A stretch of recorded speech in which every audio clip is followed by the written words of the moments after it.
Bonsoir tout le monde, welcome à vous, Wilfried Petit Frère. Nous gagnons Reek Rozay qui dans Kaela, qui dépassage dans la ville là pour parler nous de un week-end qui a organisé dans la cour Dallas, Texas. Nous connaissons la communauté haïtienne de jour en jour, nous grandissons, nous éparpillons de tous côtés. Eh bien, toute zone voulait représenter musique haïtienne, toute zone voulait participer là-dedans. Eh bien, pour raison ça, Reek Rozay dans Kaela pour parler nous de un week-end qui a bien pile plaisir et un week-end complètement différent dans la cour Dallas, Texas, de 25 jusqu'à 27 juillet 2025 dans la cour Dallas. Reek Rozay, welcome, Zamim qui joue qui a tout bagay. Wilfred, thank you. And thank you with Copa Events for having me.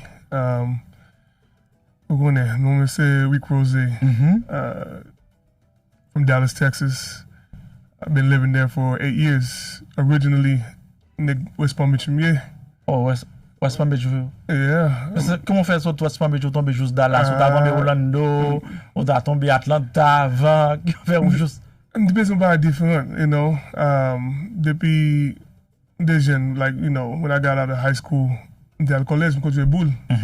Des fois, on boule bien, you know. I took it to college, joué overseas by side. So, tellement to get the feel to quitter Florida. And them to it just didn't feel the same. And then so I went looking. Okay. And Dallas the premier list là. Ça t'a tiré dans Dallas, c'est parce qu'il y a même température avec nous. On volte boule là. Okay. Boule là te fait no boy just to try it out. And then they tellement fini avec boule là, like all together. On commence à voir on bagaille bien le bois. On commence à voir on hitting gym. Okay. Where les gars ici le bois. Lem devine le bois première fois, de quoi la gars ici même. Ok.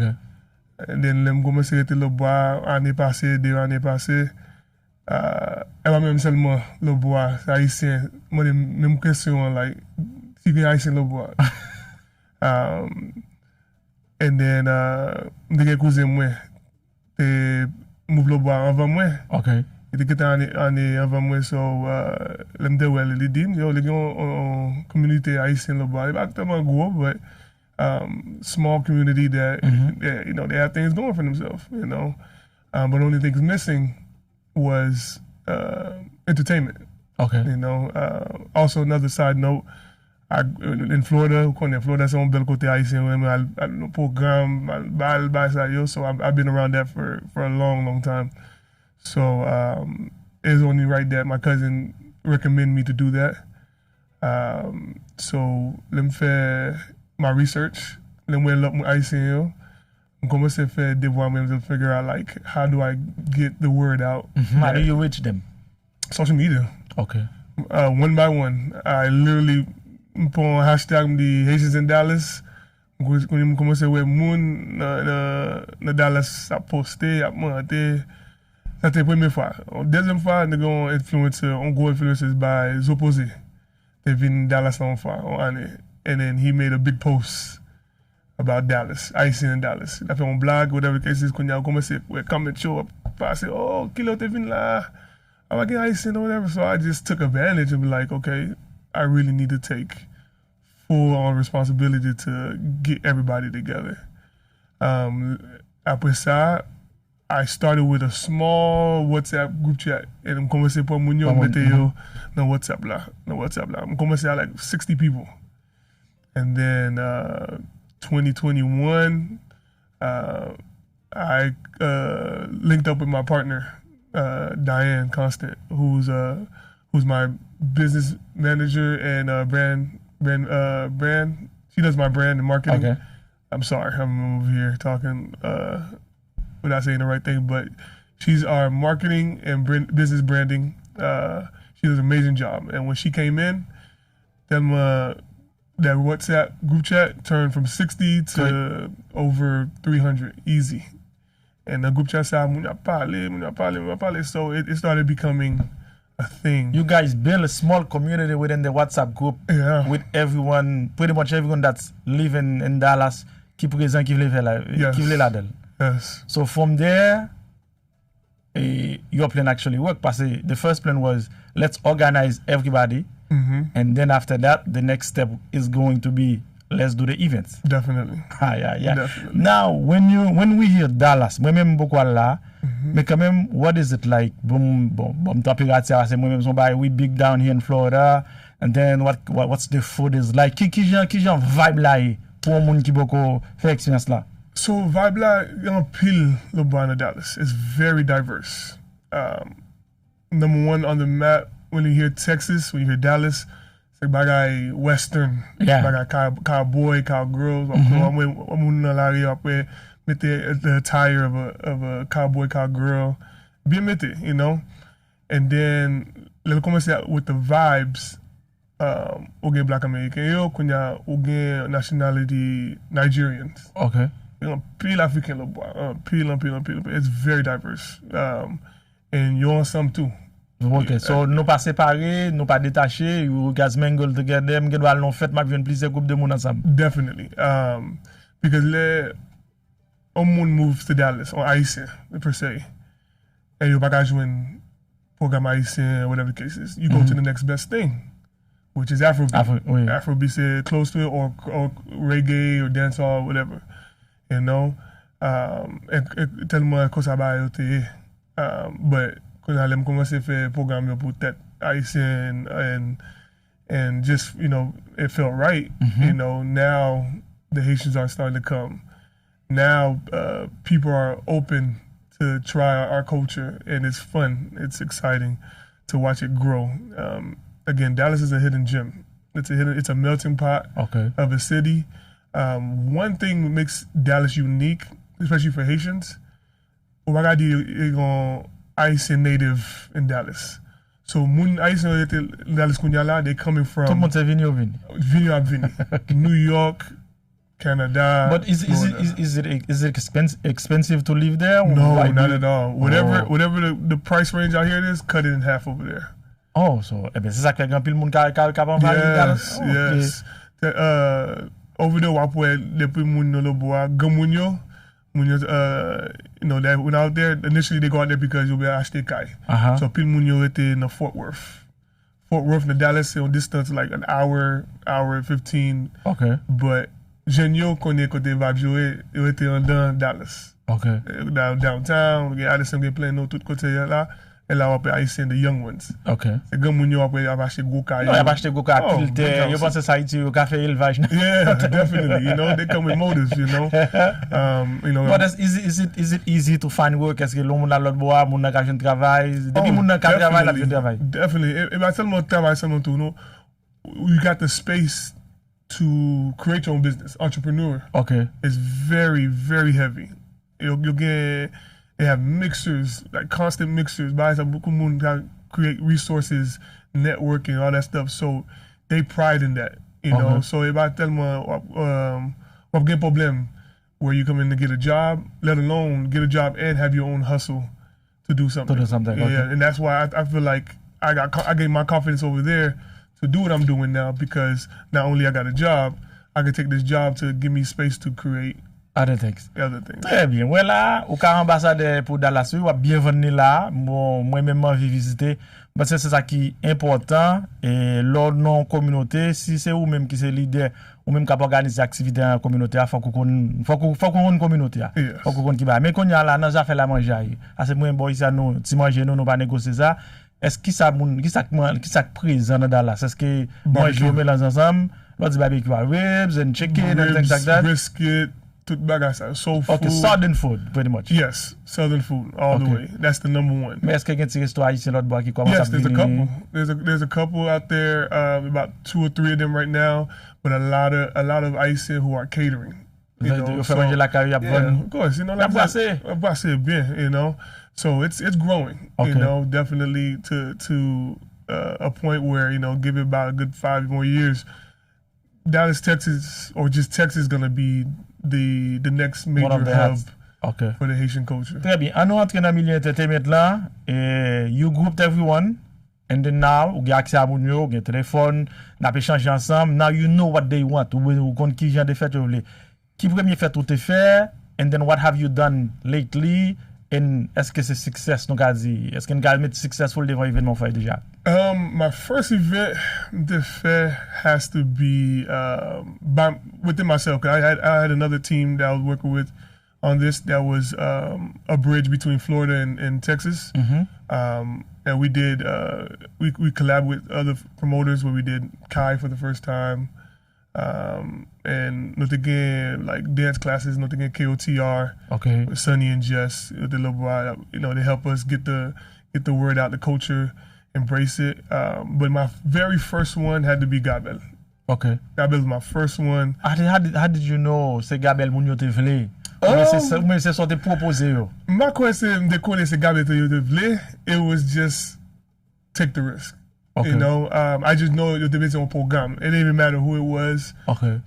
At that time, about to grand pile bal passer le bois. Même. Like, there was one OG before me. Il était porté classe une fois. Okay. 2018. Harmonique de le bois une fois de Dallas. And I think Allen Cavett passer le bois too. But about pile bal comme passer le bois même j'ai à Florida or New York. Not every week, not every month. So they pou buy on bagay they coming out. Especially the government. The government le boy tellement qu'on est ba jeune bal comme ça. So they have a reason to come out and better got to the experience and so on and so forth. So and different Gabel I just did it because it's Gabel, and I think I did it just in time for when the album release came out, and the new song he came out with. So it just made sense to do it with him. Okay. How was it? How was the turnout? It was nice. Very nice. To start off with, definitely had about 200, 250 people. Okay. And for the first time, like I said, it was dope. It looked intimate 'cause I do a lot with not just the performance, I do the experience. I focus on that as well. Okay. My team definitely focuses on that, where my partner is have very good grasp of like the ambiance. So after somebody leave our event, the first they talk about the setting was amazing, the ambiance was great, manger à tête d'album, all that stuff. Okay. So ça c'était premier. Et puis depuis là tout, il y a bon que les zombies goûter celle, il va vraiment déréter. On te dit il y a possibilité pour nous camper solide et qui l'autre événement qu'on t'a pris l'entreprendre après Gabel là. Après Gabel, j'ai fait 5 ans. Okay, how was that? Oh, that was amazing. For me, that was my favorite.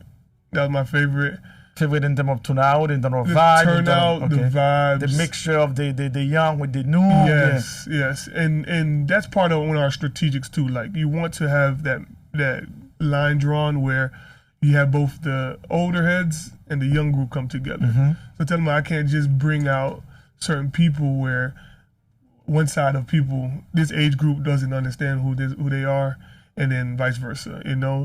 So. St. Clair was perfect match. Very been in the game for a very long time, doing great work, long catalog, but still relevant to today. Yes. Très bien. Mais qu'on y a là, est-ce que nous qu'a dit market Dallas là en average pour un monde qui font activité et l'enzi average à tout break even after your expense comme nous raconte qui j'ai pas dépenser là on entre en jazz, ou gen ticket, ou gen hôtel, ou gen cachet pour payer jazz, tout l'autre bagage average et consommation c'est 200 moun, 300 moun qui average pour nous dans Dallas. Average là c'est 300 moun for sure. 300 But it grows every. Mais si vous faites 300 moun, you will be able to cover the expense avec 300 moun ou bien? Of course, because like I said, when you're renting out venues and like I said, don't pay business le bois, so you get a lot of sponsorship. Moun devle get their business out there. So there's other lanes of so nous get tout bagay, porte, bar, manger, tout bagay pour nous. Definitely. Definitely. OK. 300 moun dans sens. Yeah. C'est que dès vous faites 300 moun assis à l'aise. Yes. Et pendant l'autre bois, et qui événement qui nous fait ou bien qui fait dans zone là qui réunit plus moun? Est-ce que vous courez de ça? Repeat that question again. Et qui event que nous fait déjà qui te mettre c'est pas ou même ou bien dans zone là qui mette plus moun dehors ou bien tourner out là Historically, from my understanding, was Class. Okay. Class they put un pile moun sold out event. It's Class. OK. Très bien. L'autre bagage qui est important, dans zone côté nous positionner nous, est-ce qu'il y a l'autre state tant que l'autre monde qui habite dans l'autre state, si une activité qu'a fait Dallas, they can come through. They have. And I believe that's what draw our attention to do what we're doing now. Okay. Because chaque band nous fait, nous get lot more from other places, Boston, New York, just coming in for the event. You know, like I said, my partner Diane in the marketing, she reaches the whole nation at this point, you know, and I'd be surprised, like, you know, you coming from Boston? Like, yeah, just no Boston, no live, whatever the case is. And they tell me they like it, what's going on in Dallas, because Florida and New York are a big platform. Ouais. You know, so they'll fait balio by Sayo. You don't have access to the artists like that. You know, if you perform there, you're allé. Well, in Dallas, because 300 moun, 350 moun again, it gives a little bit of intimate, so Mengo, fait photo avec artistes là, whatever. They love that, you know. Now, granted, that's good right now, but you know, definitely our goal is to get bigger. So obviously, I'm going to enjoy. So I'm get kunyala because le balavingu. I'm once again sekita surrounding the artists. So you know, but for what it's worth, that's what they love about it is the intimacy of and the interaction of the artists or the band. Kunyala, à nous entrer dans maman Pemba parce que mon c'est pas un nouveau venu qui just a venu pour avantage de Dallas. Et while l'école dans zone là, ou étudier dans zone là, you got everybody together. Now nous commençons à faire event. Kunyala nous lancer the Double R Weekend. Yes. Double R Weekend. Qui s'allie et puis pour qui ça son weekend?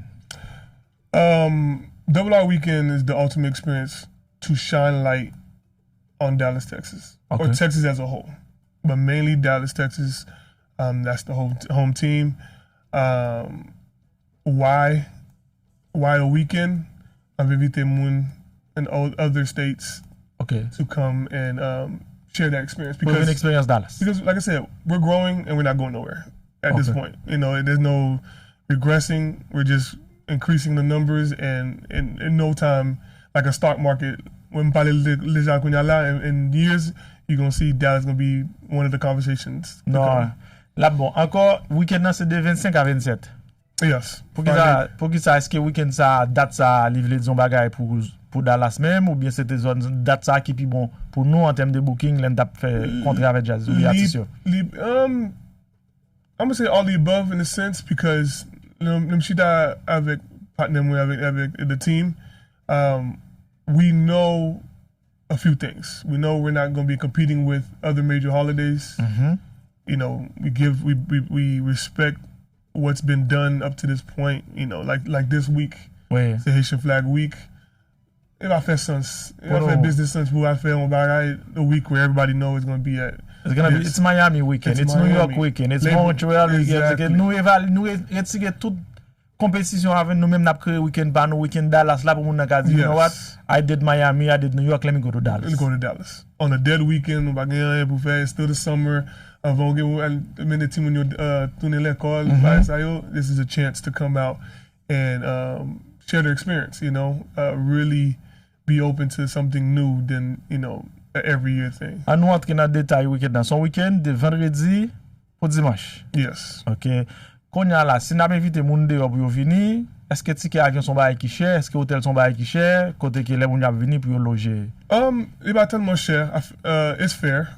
In regards average price, and then also we gain a sponsor with the hotel.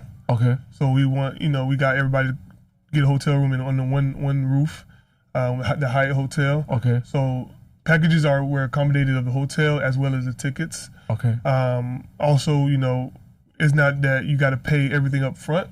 In our website, www.reekrozayentertainment.com, there's a deposit you can put in and pay in increments leading up to that. Okay, that's good. Yes. Et très bien. Konya là, moun nan responsable pour le faire ticket, pour le faire hôtel li. Et puis konya là, est-ce que nous vend package pour week-end nan, qui jan nous fait de quoi que moun nan just connaît, li payer, li faire tout bagage, li vinn pour plaisir. Yes. You can do that on the website. Acheter package yo. Again, we have 3 packages. So I've just put Airbnb, that's fine. We'll package pour just ticket yo seulement on package, and then we don't run ticket yo individually. Okay. Yes, and then there's the accommodation of one bedroom with the tickets. Also, our are adding in swag bags. So on mettait on valise or a special box where everything that you need to have a good and comfortable experience in Dallas, like, you know, just treats and all that good stuff. We have that in there as well. There's a 1-bedroom and then there's a double bed for two people in one room. Two people in one room. Yes. Ok, très bien. Jeanne Zimounio, c'est de 25 à 27 juillet dans la cour Dallas, Texas. Vous pouvez monter sur reekrozay.entertainment.com pour qu'il y ait plus de détails, des packages. Quand là, nous allons entrer dans timeline de vendredi, samedi, dimanche, qui s'est gagné et qui activité qu'on a fait pour nous capables. Si nous regardons dans l'écran là, nous gagnons vendredi cap 25, nous gagnons caviar cowboy. Les moi caviar qu'on voit dans la télévision bah qui expensive, son bah qui cher, pas même bagarre là. Bah cher, fashionable. What is it? Fashionable cowboy, you know, Detay sou, but still stay within the theme of it being in Texas. Okay. The whole energy of being the Western and all that stuff. Just, you know, Detay sou, you know. Les moun nan vini, from ga met cowboy hats, from ga dress like go sitting avec the buckle and the cowboy boots. Est-ce pas habitué? Moi j'aime mettre go sentiment ça. It's what they try. I like that. Concept noir, you guys are a Western state, n'a vendre on expérience western. Yes. Moun nan vini nan vendredi et est-ce que konya la nou gen non ki jan moun n'a fait connait ki a pour le mettre comme moi si m'ta pour aller zone Florida c'est Mario. Connait est-ce que nous même bon les nouveau moun nan. Non, est-ce que konya la nou ka guider moun nan this is what you get. This is what the caviar cowboy look is. Yes. Definitely we do very well giving the vision on social media. Like I said, shout out to Diane Constant, great marketing genius. She does the great work in regards of letting people know what to expect before they get there. Also, within the Caviar Cowboy, the theme is definitely too denim and white. So même si vous avez jeans avec white shirt or jeans, however you want to put it. Même si vous feel comfortable with the cowboy hat too. So whatever, at least the color code is what it is. It's denim and white. Comfortable fit. On bel jean. Et Vindas, est-ce que ça cap gagner dans soirée vendredi? So, Bumbo, the history of Vindas, I've been doing Vindas for quite over 5 years with KOTR. Sonny and Jess, boom, great people, great friends. We got a strong bond where they were the one to help me create the vibes in regards of people who are interested in just learning compa. You know, as you know, KOTR is a big time dance instructing crew. They're global, and we was able to bring them to Dallas a few times. Where if I tell them I in Salma, you get one blonde, Spanish people, all different cultures who want to learn compa. So Kunyano no ivesu this very moment where no gayo I've been tourner encore. To teach compa for people who are interested.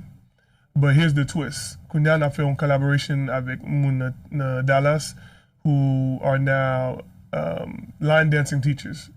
Line dancing is the hottest thing right now this year. What is it? Line dancing. What is that? Tell them almost like cha-cha slide. They move their two steps. The two steps. On from you avec the fans, flapper by side. We have that going on. It's trending. It's the biggest thing right now in Texas and in all the other countries that you can think of. I'm pile fun with me by side with the fan. I'm passé dans Houston là, where I've just dansé by yo kebe fan ça non pas chaud pour préparer la musique là. You prepare what flap about la fait bruit de no zoe munyo. It's like it's crazy, but we have both of those. That's gonna be a mixture of both of them. Where line dancing meets compa at the end of the day. And then with two special included with KOTR and our instructor DeAndrea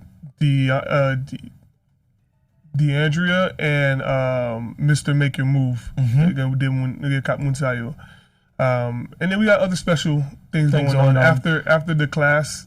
It becomes the whole. Who's gonna be as far as konya la après danse la moun na fin danse la ou bien after the dance there's gonna be music, people can stay and mingle and dance and have a good time. It becomes an after party. It becomes a whole after party. First 2 hours will be teaching 2 different type of dancing, and then it becomes a whole party after that where we have a nice DJ lineup. Ben X from Palm Beach is coming out there. Ok. And again, DJ Bullet avec P12, MC P12 la plo boa tout. So on connaît qui a été vibe la pied with Mounsayo. And definitely a local DJ out there is going to play more of the line dancing, so on and so forth. Like a bit music ou connaît. Bel bagay. Bel bagay. Moi aimé the fact that moun nan pral fond d'autres expérience. Yes. C'est que c'est pas seulement nous vinn là, nous copions bagay. No, you guys are trying to be as original as you guys can par rapport à location côté nous. Definitely. Parce que bon, ça c'est dans vendredi. Dans samedi, est-ce que c'est samedi matin nous gain Daisy Duke and Boots? Yes. At 12 o'clock, Daisy Dukes and Books. What is that? It's horseback and trail ride excursion / vibe. Well, how about the horseback là? Mais comment on dit? Bon, moi la créole ça. Nous pas monter bourrique ou bien nous pas monter cheval? Cheval avec bourrique, cheval. OK, so nous pas monter cheval. Yes. OK, so ça son l'autre expérience encore. Yes, ça son l'autre expérience. On a un instructeur pour moun yo pas connaît qui j'en pour connaît cheval, il go land of like 2-3 acres. And Jean-Louis Feli where you can prend un cheval and then ride it all over their acres. Okay. And then let's say la part le bois qu'on a gain vibes, on a gain barbecue the way I express how barbecue is definitely famous in Texas. La gain barbecue le bois la quick manger on a grill by sayo, la gain DJ, la gain music le bois while people are mingling and tell me manger tout by sayo, la gain clean le bois too. So like I like that vibe. Yeah. Mais quand y a la m'ta souhaité me pas tomber. No, well, I'm seeing the way for open avec lui, mais je pas tomber. Ça c'est dans après-midi ou de 1-12.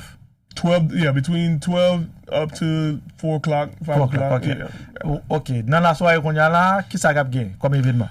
So, nous avons un bel programme. This is our second annual of doing this. Premier annual, nous avons Kai. Bel programme, beautiful setting. This year, nous avons Kenny Haiti. Okay.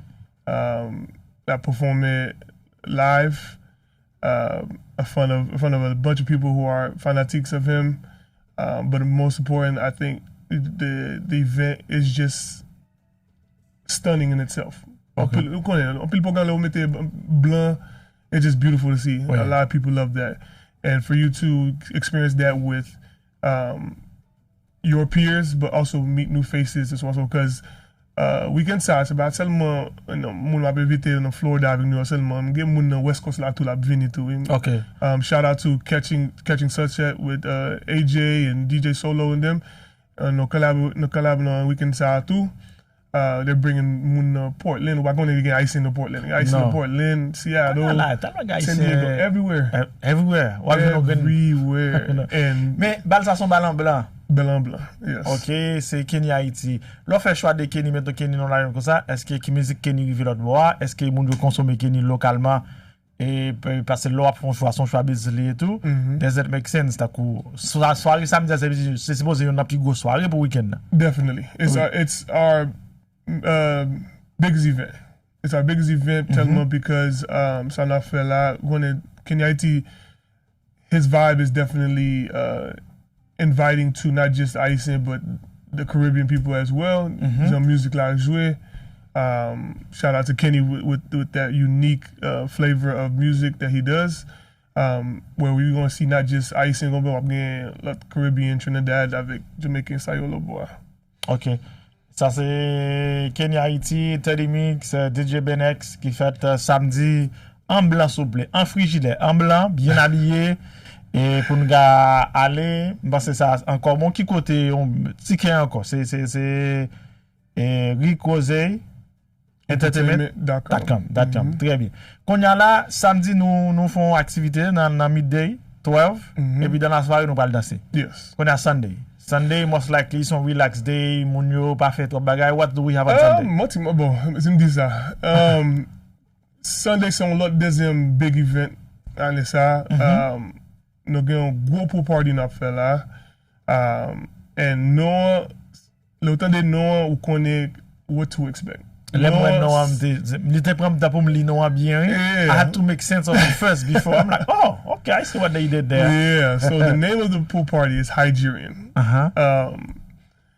Hygerian, obviously you can hear it, is Nigerian and Haitian fusion. Oui. But when we say that, we don't only just say it like that. We're inviting Africans or Caribbeans together as much as possible. And crazy thing is, there's a blessing that name came out just in time to what's been going on in the music world. Yeah, the merger. The merge of Burna Boy and Joy Duet File came just in time for this. I know y'all experience it over here, but in Dallas, it being dominant Nigerians and other Africans over there, if you see it now, they love that song, Cat Company. They love it, they love it. They don't know nothing else. Oui. Say Cat Company, you come in. If I want more, whatever it is, after Burna Boy's lyrics, say nah, the whole time, they love it. They the Haitian culture, all that stuff because of what just happened. So doing a Nigerian pool party makes sense. Okay. Within details of that Nigerian pool party to take more grass and make it more enticing, go artist by the name of Tony Mix. First time coming to Dallas, Texas. And then he's going to share the floor with a not major DJ, DJ Iku. Okay. DJ Iku, c'est DJ Davido. Oh, mais nous bien fait mélange là, oui. Nous tout râler on dit Nigerian DJ pour bailler plaisir pour moun yo. Nous gagne des number one Haitian DJ Tony Mix là. Yes. Nous gagne DJ Teddy Mix qui là, qui veut dire mettre ça dans pool bladia et il fait sens. Yes, makes big sense. Non, big sense. Et dit que ça c'est dans dimanche là après ça tout le monde a le dormir pour retourner la caillou lundi. Yes. Okay. Tellement it got in pretty early. Quand je dormi, il a fini à 10h, DJ soir, and then go to your room and get ready to. Now the question is, for events like that, is it est-ce que localement dans Dallas, you guys doing promotion dans notre communauté yo, pour au courant, pour nous inviter yo, pour nous ka merge ensemble, pour nous ka gagner un plus bel event, ou bien nous target là, c'est des Haitians pour yo venir Dallas pour ka faire une expérience. Qu'est-ce que ça dit? It's definitely a merge. It's a merge from everywhere. I have a good relationship with a lot of people from everywhere. New York, Kansas City, DJ Flip Loboa, Love Mix Lab Loboa too, from Boston.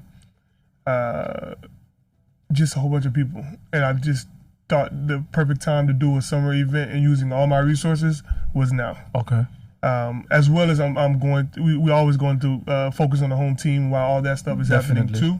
But definitely it's a merge to get that feel where we are inviting everybody outside of Texas to come out. And then Dallas, we got guys in Houston. Okay. We got guys in Killeen. We got guys in Austin, Texas. We got guys in San Antonio. Vini too. Okay. So. Mais moi pour le parler c'est dans Arlington, Texas. Arlington, yes. Is it a different city? That's it's part of the metroplex of Dallas Fort Worth.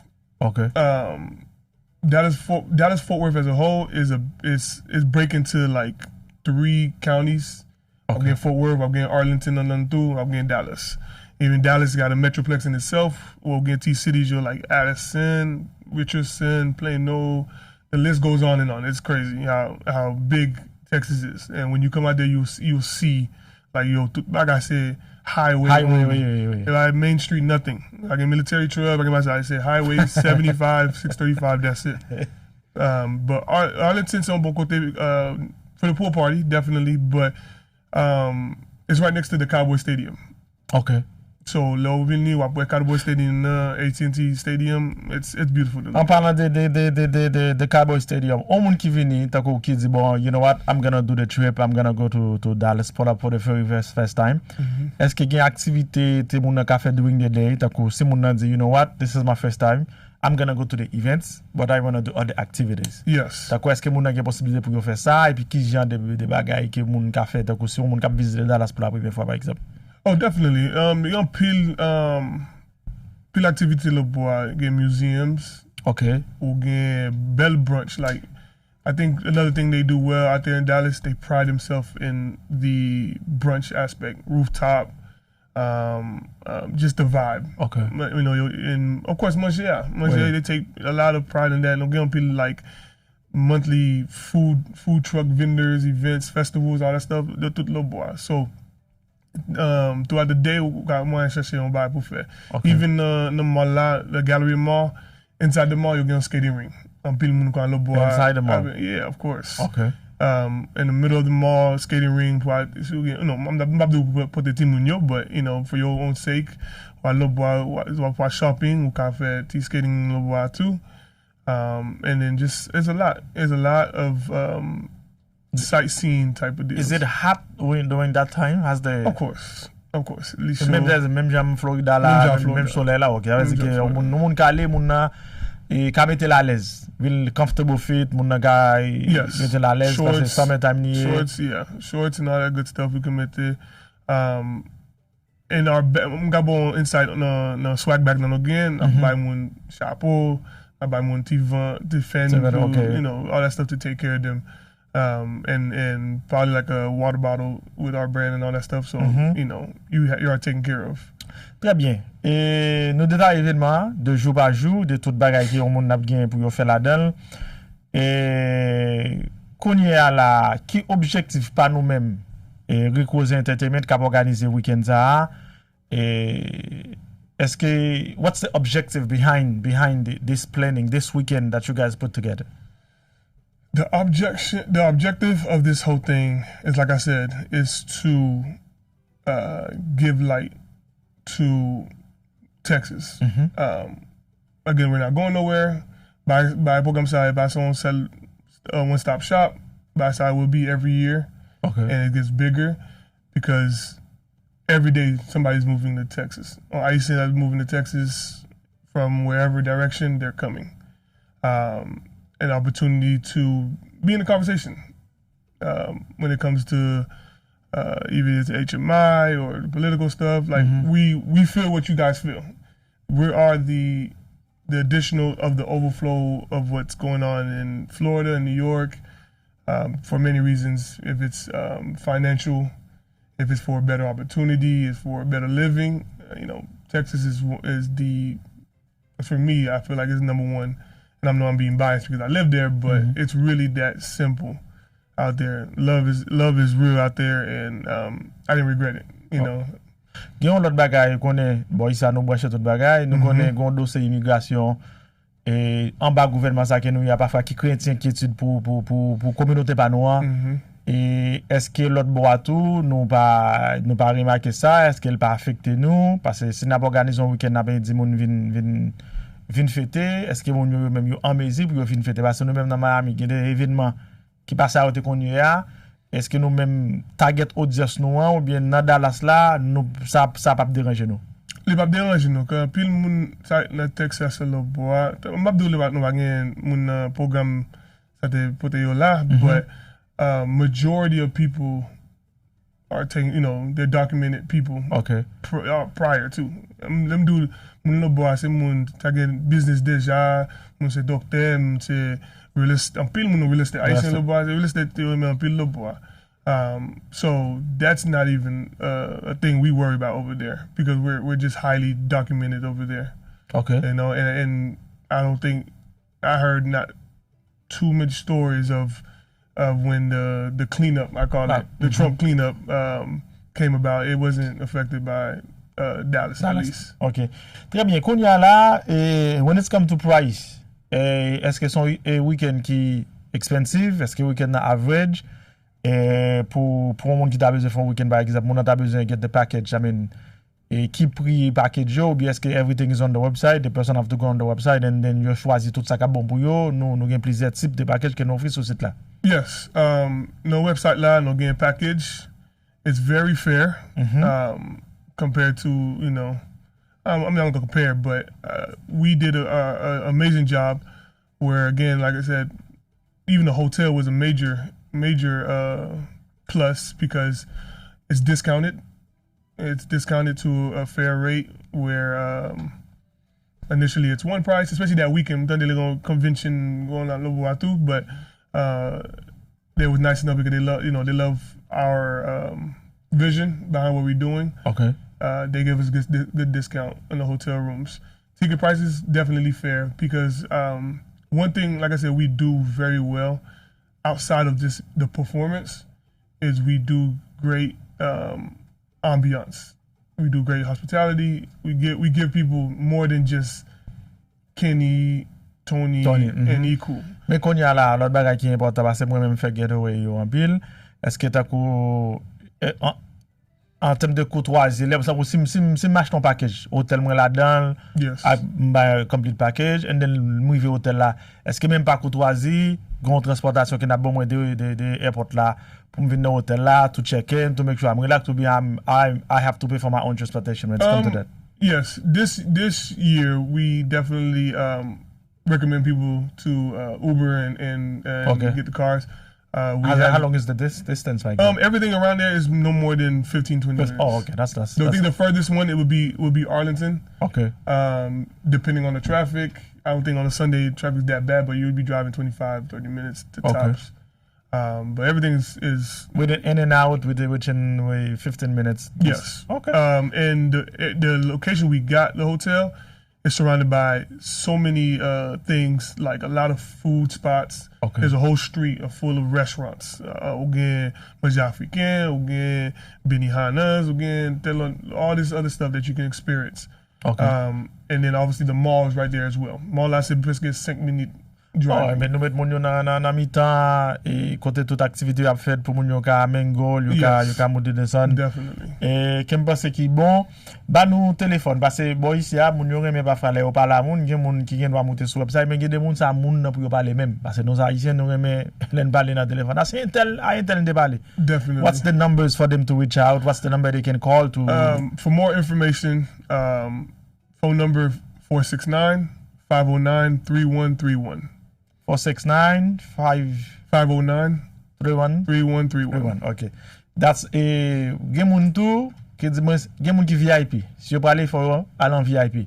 Do you guys have a VIP package ou bien that's different from the It's definitely separated. Uh-huh. It's definitely Est-ce que separated.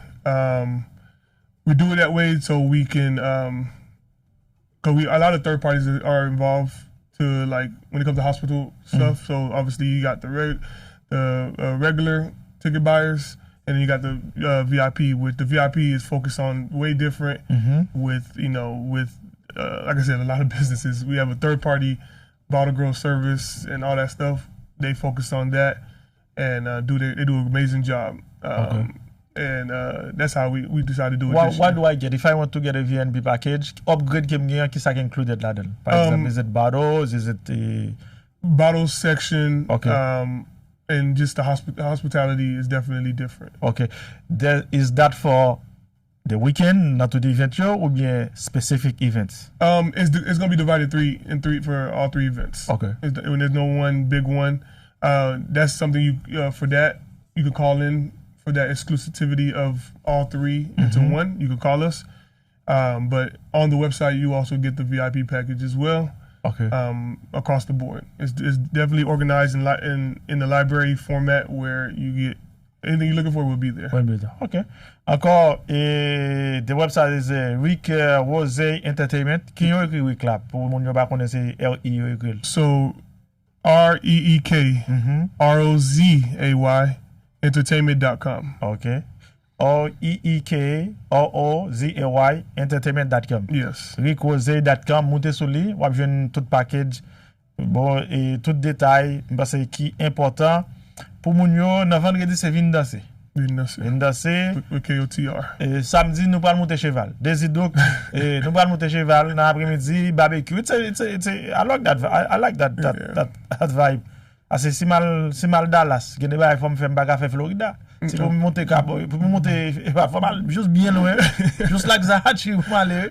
Really? Yeah, far away. So it's good. We have the Ballon Blanc on Sunday avec Kenny Haiti pour entertainment. Nous avons variété DJ, moi line up DJ nous pour ba entertainment. Yes. Nous avons Tony Mix, nous avons Boulette, nous avons Teddy Mix, nous avons Ikoul. So Bullet avec P12 no vendredi. Okay, so Friday. So dimanche là nous gain Tony Mix, nous gain Cool, nous gain DJ Solo from Portland, Oregon. Nous gain Teddy Mix. Shout out to Teddy Mix. That's my big brother right there. E nou gen lot apil lot DJ nan ba la tou. Nou gen DJ Love Mix, la pla lo bo a tou. And then nou gen lokal, DJ lokal yo lo bo a tou. Okay. Let me show the people the website right quick.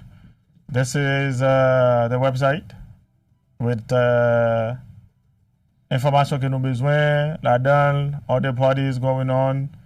Ça c'est activité. Ça veut dire que même ta une belle cowboy comme ça, mal danser. Of course. Samedi. Et ça c'est event que nous fait déjà. Yes, ça c'est on vient danser all black event nous fait. On fait ça every January of the year. That was probably the first one we did. Okay. Let me go up a little bit. Si mon a besoin contact, everything is there. Location, tout bagay net, events, ça qui gagne pour nous regarder tout prix ou ka payer tikal ou bay $100 deposit. Yes. And then tout temps ou pay on lump sum, log in quoi pour buy until the events come. Tout détail avec what's included, do not. Moun ka fait paiement online on website là tout, moi pay for deposit. Okay, definitely. So deposit payment, full payment, everything is included. All the package. Oh, yeah.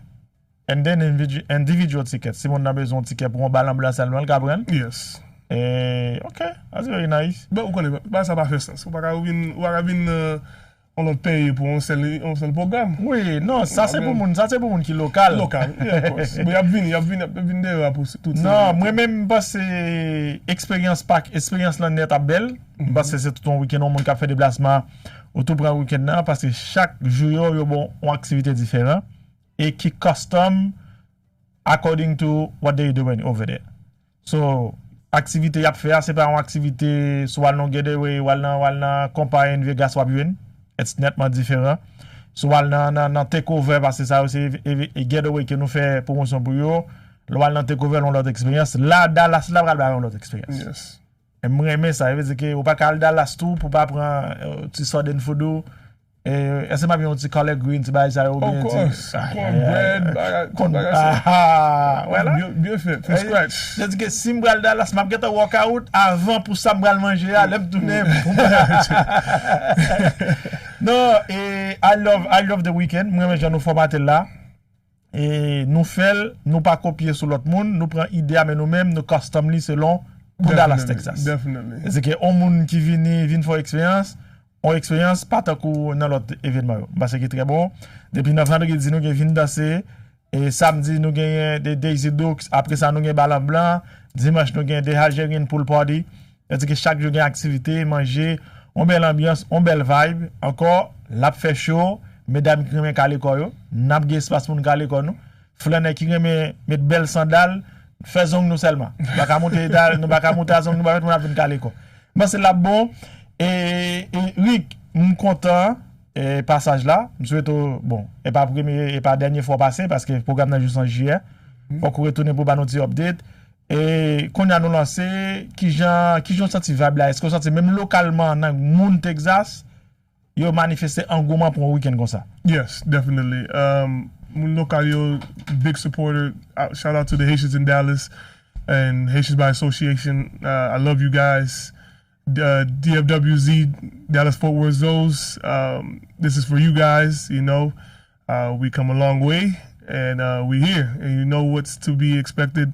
Come in July, we outside. July, we outside. Moun Dallas et moun nan zone environnante yo, quel soit dans l'autre state que nous y. On fait un petit voyage en al Dallas pour un week-end de 25 pour 27 juillet. Ou gain enough temps pour get put on your vacation, request a weekend off. Ça c'est babysitter, non? Book your tickets, prends package qui est hôtel là. Moi, toujours encourage nous prendre package complet adéquat ou pas non trop chercher ou pas non trop bagay. If you want to do Airbnb, you can Airbnb l'autre bois. You can do Airbnb. Si mon a fait Airbnb, qu'on a mon a acheté package pour gagner tout fait là dans all the events. Individually, yes. Okay, bon. So they very flexible et pour nous capable de supporter. On fait ça, monter sur reekrosayentertainment.com. Pour plus de détails, parce que il y a des détails préliminaires, nous pas capable c'est leur monter ou comparer package A, package B pour qui ça qui fait ça pour. Are you gonna be by yourself? Are you gonna est-ce qu'on a gen moun avant pour ka compte qui package pour choisir encore dans mi-temps Dallas là côté que ou ka sorti dans hôtel là ou marcher ou aller manger parce que nèg comme pas prêter dans hôtel là seulement faut goûter l'autre manger là bon c'est un street food l'autre bois uphill okay everything street food ou gen manger africain ou gen manger indien ou gen manger it's so diverse. It's crazy. You have many choices. Manger Chinese. I mean, money Chinese is tout côté. But the Indian food and the Nigerian food, all that stuff, yo, low boy, and it's beautiful. Tellement like I told you, like the merge out there is crazy now. I'm going Madame Le Bois, notre fait un programme not too long ago. Her catering, il fait africain, il fait manger haïtien. Avec il fait manger africain. Tous les déblends. Of course. Nous avons un plat. Nous avons Dijon avec un autre entree called suya. So tellement un petit steak, whatever, and it's cut in little pieces. It's like on something. It's amazing. I like that. You know. I like that. Encore double or weekend Dallas, Texas, de 25 à 27 juillet. Montez sur Reek Rozay Entertainment. Pour comparer package là pour faire choix de and also do follow us on Instagram and all the platforms at Reek_Rozay_ENT. Jamais bon conseil marketing wise. Depuis dire Reek là faut appeler parce que Reek pour là c'est différent. Mon nom le plus souvent c'est REEK y a écrit. Definitely. So whenever you spell it you say it you got to specific. So Reek REEK. Yes. Voilà. _ROZAY_ENT. Oui. Reek Rozay and all platforms. On the platform connecté avec eux et on va regarder un peu l'événement qui vous fait déjà. C'est pas premier bagage qui a entreprendre. So yo kon zone là, yo ka guider nous toute question que vous gagnez, relé Reek ba nous numéro encore pour mieux carrer en dernière fois. 469-509-3131. Reek, thank you. Et bonne chance et puis n'a continuer avec mes promotions. Hein. Encore sous gain information tout, anything that you need, you can always reach out to me and I will get you in contact with Reek or I can pass on the message. So plus confortable avec ou ka faire ça parce que nous sommes sponsor partenaire et média qui promoter l'événement ça jusqu'à ce que date l'arrivée. So de 25 à 27, nous ba tout pour rendez-vous en al Dallas, en al fond notre expérience. J'en dis ça nettement différent et you have to be open to the different things. Definitely. And I think this weekend in Dallas is one of the weekend for you to do that. Montez sur Reek Rozay Entertainment for your booking, to do your package. Encore, fait ticket, bonnet, fait hôtel ou bien fait Airbnb ou bien prendre un package qui est tout bagage là-dedans. On aller de vendredi jusqu'à dimanche. It's a weekend getaway. Let's go to Dallas. Thank you so much everyone. C'est un plaisir d'avoir une week. Thank you. And salut tout staff là. Keep up the good work. But in the five years that's coming up, Dallas will be one of the big market for us. Definitely. Spécialement, je vais expliquer the way everything merged together. But c'est la facile pour nous, les Africains avec Haïtiens ensemble, qui consommer. In no time. Comparé ensemble, bah c'est la bon. And I do want to give thanks to my team, my partner, my mentors. Shout out to Pedro, Teddy, even Piers. Nathan, the Destination Compa, a lot of conversations was had to do this, and it's special.